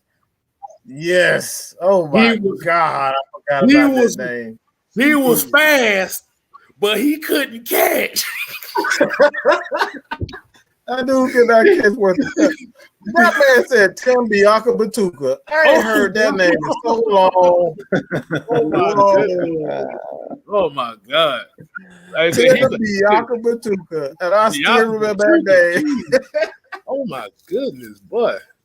And then, like I said, J-Rob brought up Dree Archer. I'm like, y'all sure y'all want to go down that route? All about that name. He fast, but he's one of those paperweights. You don't need a paperweight. What was the running back? Ooh, damn, a lot of damn Arkansas, number 5. Darren McFadden. Oh no, you talking about Darren McFadden and Felix Jones.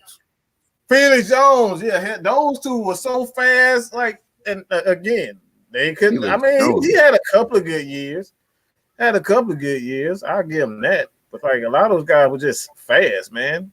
Yeah, and like I said, a lot. And I saw somebody brought up Daryl Green and stuff like that. Those are guys that were successful. We're talking about guys that were fast and failed.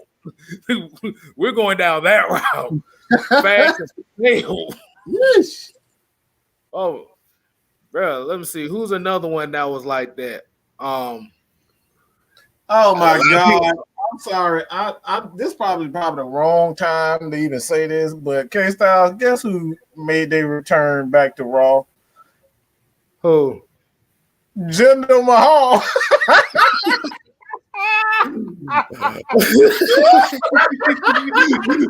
I am the Maharaja. No, I'm sorry.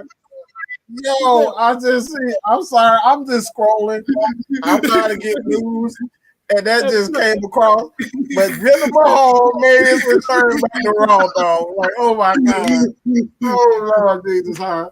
Oh Lord, we wrestling fans up here. Forgive me, man. But they bought Braille back.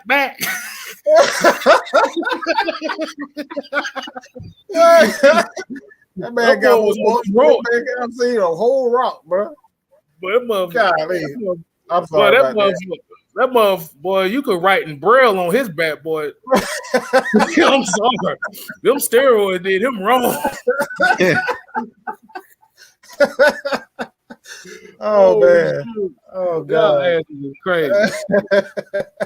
Oh my god. Braille back.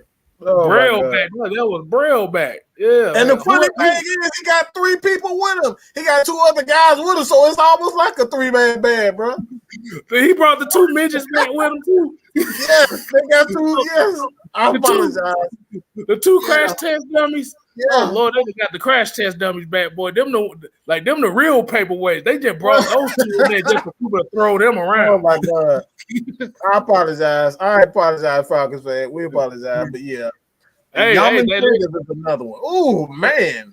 But that lets you know that wrestling, like I said, we still working on that wrestling channel too. So hey, yes, sir. We still got that coming up. So, like I said, if y'all want the wrestling channel, let us know. Mm-hmm. Let us know if y'all want that, and we can talk about the stuff that. Let us know what your favorite wrestling moment was, your favorite wrestling stuff. We can make a show about that. Oh, I got stories for y'all ass. Y'all ain't ready. Oh, okay. Ooh, boy. Oh, boy, we're gonna say that juice. We're gonna say that for later though, man. We gotta get this foul. Yeah. Listen, as cool and calm and collective that y'all know me as, y'all want to see me get ticked off all over again? Let's start talking wrestling. I'm gonna be pissed off. Y'all would never, y'all be like, oh man, what is going on with Jarrett? I'm gonna tell you one WrestleMania that pissed me off, but I'm gonna save that for the next whenever it happens. Boy, you didn't already intrigued us. Go ahead. No. I'm not about to do it. Nope. I want to end this off on a good note. I ain't gonna get mad all over again. I ain't gonna do it. I'm gonna just save it for whenever that show happens. Only thing I know. That man got Jeremy Fadden, Peyton Hillis, and Felix Jones. Darrell Green. Brandon Levy brought out Kevin White. That's another one of those. Wow. Ooh, your mom figures. Like, bruh. Hey, we saying, man, the combine is good, but at the same time, the tape don't lie. Mm-hmm. Hey, J-Rock. Wow, he paying finish it. He paying $5 to finish it. No one said he paying $5 for you to finish the story. Hey, before you finish the story, I'ma just let y'all know. If y'all are Hulk Hogan fans, we enemies because I can't stand his overrated ass. Oh man. You said who? Say that again, my bad. No, you talking about who I said over? I said Hulk Hogan is one of the most overrated motherfuckers I ever seen in the ring. I'd rather watch the Fabulous Moolah get thrown off a stage than watch him wrestle. You know what? Dang, it's like that. I agree that. Yeah, I'm not a Hulk Hogan fan. I can't stand him.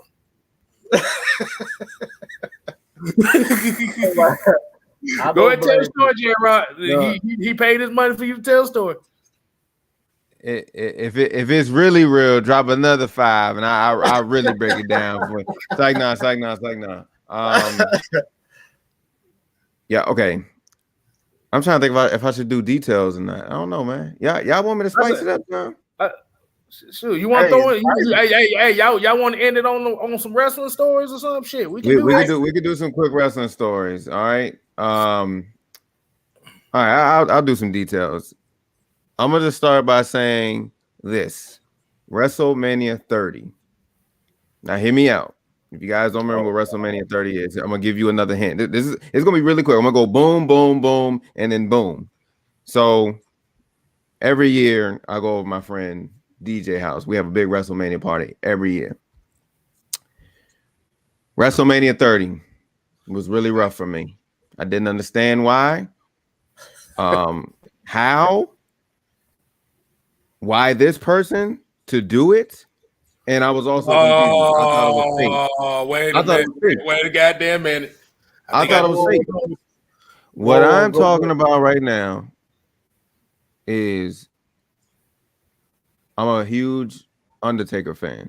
And God. when he lost the damn streak, let me tell y'all something. Let him finish, Mike. Hold on. Let me tell y'all something. When that whole thing went down, when that joint went 1, 2, 3. You might make me cry, man. No, listen. When that joint, when the mat hit, when the ref counted 1, 2, 3 on that mat. Not only I was just like that dude that was in that crowd, but I want to say the whole room. Of course, everybody that was there in New Orleans. Everybody in the room at the house got real quiet. I did one of these. I stood up. I was like, this is a joke, right? So I sat there and watched the whole segment, and Brock Lesnar smiling over there, and you did it. I'm like, did he just really lose to a part-timer? Like whose idea was this? And then it finally settled in my mind, like, okay, he's walking out like he really did lose. They popped the 1 on the Titanatron. Guess what I did? I was like, hey y'all. I was like, I can't do this. I'm going home. I'm out of here. I was I went through that front door and I was like, I'm gone. My WrestleMania is over. Nope. I was done. Nope. I didn't watch the rest of it. I was like, nope, I'm done. Nope. Cannot believe what they did to the Undertaker. I'm done. That was the worst moment in the history of WrestleMania. Like that. Literally that's my story on that. But that was terrible. I'm a huge Undertaker fan. For him to go out like that is just like, wow. Like, really? So Brock Lesnar, really? This is not old Brock Lesnar. This is not like super athletic Brock Lesnar. This is just super rush down, beat down UFC Brock Lesnar. He doesn't really do much. It's like, come on now, really? And if this and if honestly, if this is the way of Undertaker giving back or trying to put Brock over, it's like, come on. But that's my short story on WrestleMania. That was my worst moment. I'll let y'all tell y'all stories. Uh-oh. Is that who I think it is? I'm a oh God. Oh Jesus Christ. You just really God. Hey, man, people don't know how much I love Taker. Like Taker was the first guy I got behind. Like I love the hell out of some Taker. When you talk about somebody who was depressed, bro, I legit, if I had something and I was standing next to Brock, I probably would have stabbed him or something. Like I was that heated over that moment. I probably would have got my ass whooped, but I would have done something to him. Like out of all the people that you could have done that to, you do it with a part-timer. That is incredibly disrespectful, not only to Taker, but to Kane, bro. Like, you could have had Kane come out and really piss people off to end the streak, but you end the streak with a part-timer? Man. Like I said, I like Brock. I like old Brock Lesnar. This Brock Lesnar is a little different. I think he's too big-headed. He's you know what I'm saying? Like the man just came in and he just fucks shit up. That's what he is now. He's not like old Brock. Like he just comes in, he just fucks shit up. Like for example, I'm gonna throw, like I said, not really trying to throw Brock under the bus. Like I mean, he is who he is, but like he just comes in and just fucks shit up. Like look what he did to Randy Orton. That was supposed to be a good clean match. He throw an elbow, straight cut the man. He's sitting there bleeding. That was like a full, like. Are we watching the UFC? That or wasn't watching supposed WWE? to be. That wasn't supposed to be like that. He just like legit cut him like that. Like, and that, like that was like a full. There was some UFC type stuff. That was like a defenseless. Like here, like take these elbows, fool. He cracked his ass for real. Yeah, that was legit. That was like legit. Y'all want to talk about fake blood and all that stuff? No, that was real. That was a full blown elbow shot to the skull. Mm-hmm. He did it to Roman too. Yeah. Oh boy, I gotta wrestle. Oh my god, because a lot like I didn't start off with WWF. I started off in WCW.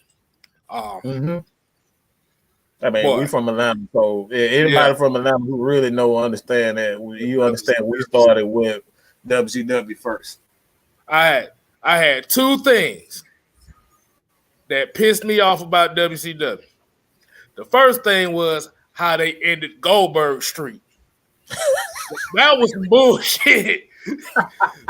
How the fuck you gonna have this good ass wrestling match and have Scott Hall come out here? You have Bam Bam Bigelow come out here talking shit, and he got Scott Hall gonna tase him with a stun gun, and he's doing this in the ring. Yeah, come on. I was like, bro, what the fuck? And another thing, and WCW did this one. This was wrong. This was another thing they did wrong. Their gimmicks were terrible. Glacier was the worst gimmick I've ever seen in my life. But oh my God, no, Jesus.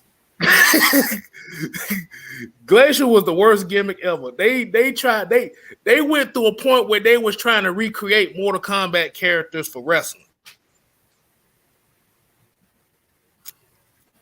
And another thing they did was they had a Prince ripoff. And I'm talking about legit Prince ripoff. But for real, the thing that killed WCW is when David Arquette won the WCW title. I said, nope, this is it. That was it for me.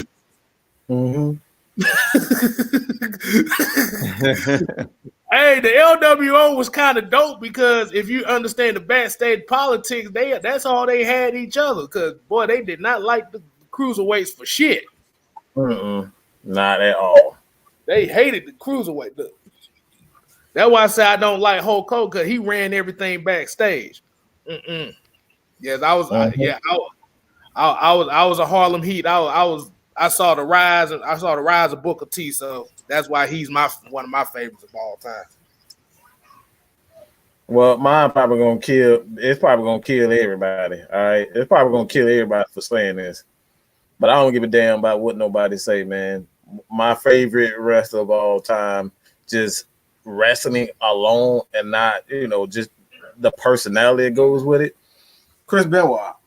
That dude was so fucking nasty, man. That dude was so excellent in the ring. Like Chris Benoit was like, when you look at a perfect wrestler, man, like that dude could do any and everything. You go back and look at that matchup with him, HBK and Triple H, that triple threat match, bro. Like that dude was carrying. That was a good match, yeah.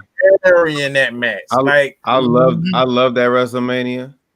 I love that one a lot. Because I believe him and his boy Eddie won that title that same year or that same night. So that was a special moment for those guys.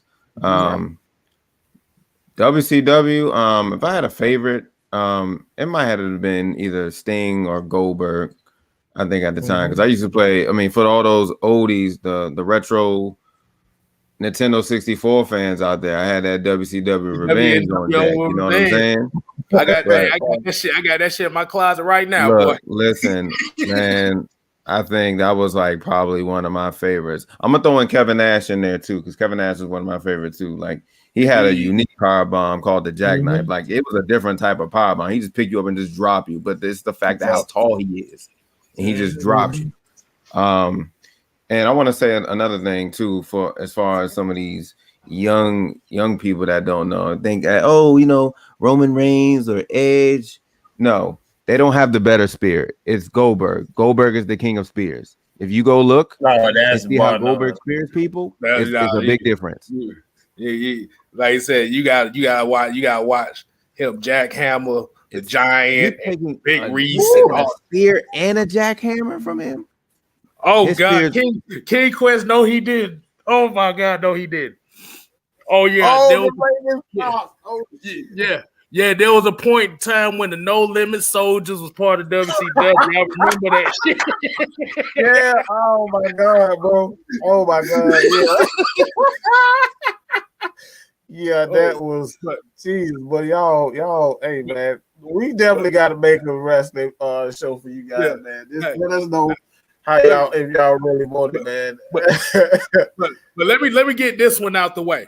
When I first got introduced to the WWF, this was right around King of the Ring 1998. It was a little bit before that. Well, it might have been a little bit. Was it a little bit before that? A little bit after that. But I remember the first storyline I saw that drove. I was like, wait a minute, what the fuck am I watching? Was the Val Venus Kaitai storyline. That shit, I was like, wait, what?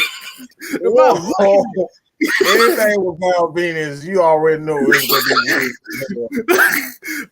I was like, wait, what? They threatened to cut his Peter off on live TV. What the fuck is this shit? I remember seeing that. Man, they had him like this. Exactly. Yo, like they about to do a whole ritual on the man. So fucking funny.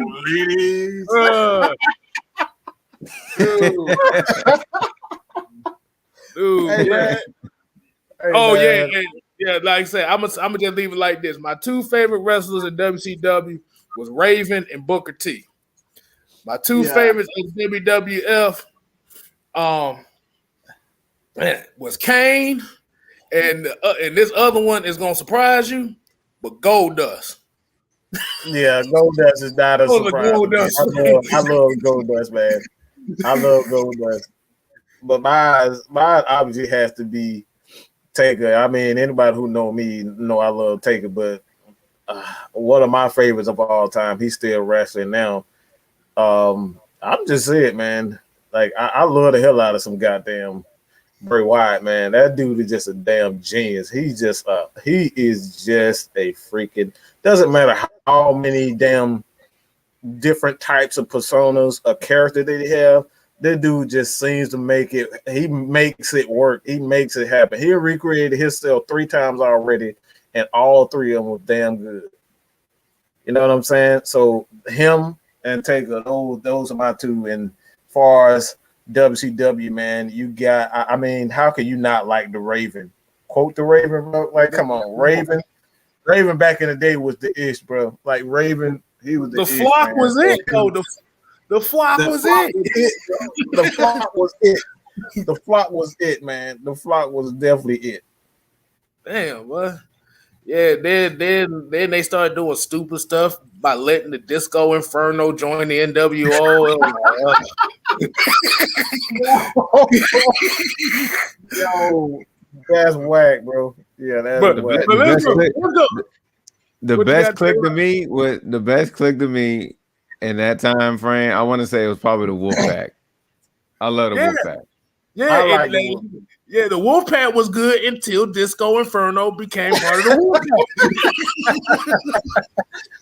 Wolfpack. but let's go ahead and wind the show down, man. Like I said, we just did a little slick little promo for Possible Wrestling Channel at the end. Tune in for that. Exactly. But like I said, we appreciate everybody tuning in tonight. Like I said, y'all make sure y'all subscribe to Mad Mike Sports, AFN, Just Kstylz.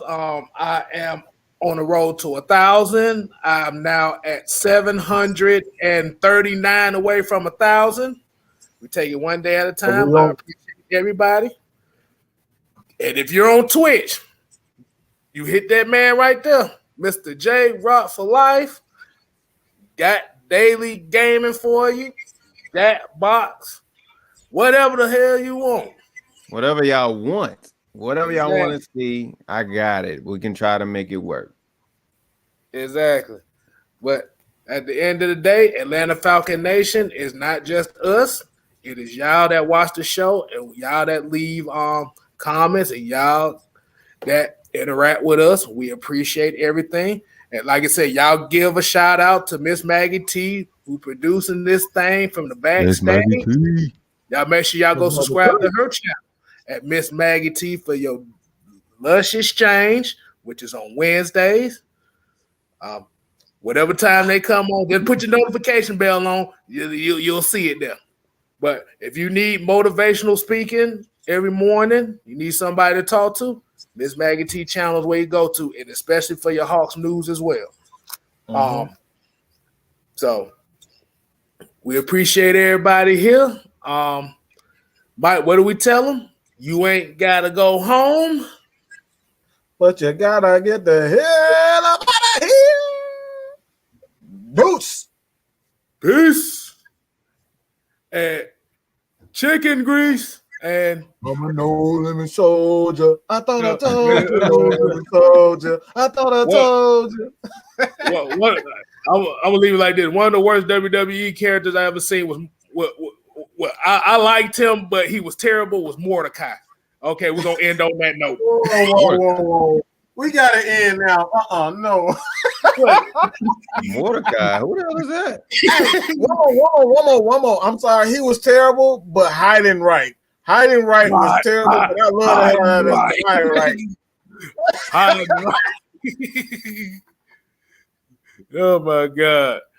Oh yeah. We talk about Mordecai on the when we about to end this broadcast. I'm gonna tell you what that one's about.